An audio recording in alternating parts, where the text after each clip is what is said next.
Fact of the day. Fact of the day. Hello, hi, and welcome to Fact of the Day with me, Mark Lotsu. Milk. What is it all about? Firstly, thanks to Davina Gyton for this question. Everyone loves the classic pictures of celebrities where they had the milk mustache, and there's that huge, massive advertising campaign in America. It was like, got milk at the end of it. Everybody loved those. They were really cool. But is milk actually good for us? Cow's milk. Should we be drinking cow's milk? Is it good for us?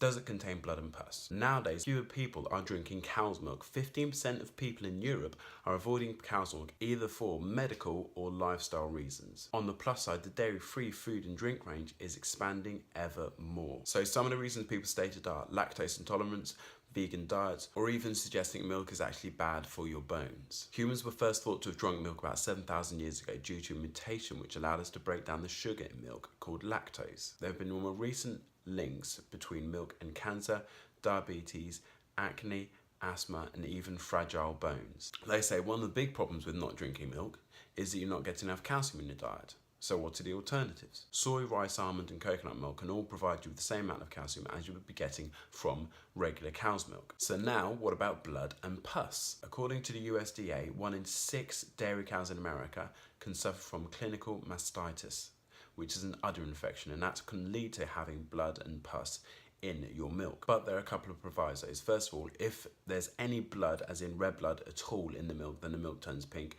and it's just not used for human consumption. In terms of pus, it's more likely you'll get the white blood cells which can cause pus as opposed to the pus itself in the milk. And there's such a thorough process of treatment and filtration and separation that the likelihood of you actually having any pus in your milk at all is very, very, very low. Now, at the other end of the spectrum from pasteurized milk, you've got raw, untreated milk. And many people can get this directly from the farmers because they won't want it to have had any of the treatments which can affect or damage the milk. The problem is there's a number of waterborne diseases, including the bacteria E. coli, which can be found in raw, untreated milk.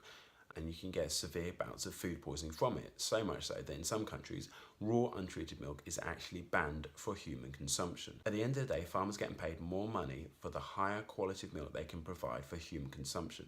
So therefore, they're going to get paid more money for milk that isn't going to do any damage or harm to humans. If you're worried about blood and pus in milk, don't let scaremongering or things that you read on the internet change your mind about it. That shouldn't be a reason for not drinking milk. If it's for medical reasons or for lifestyle choices or religious grounds, then by all means, don't drink milk. You do the research and make a decision for yourself.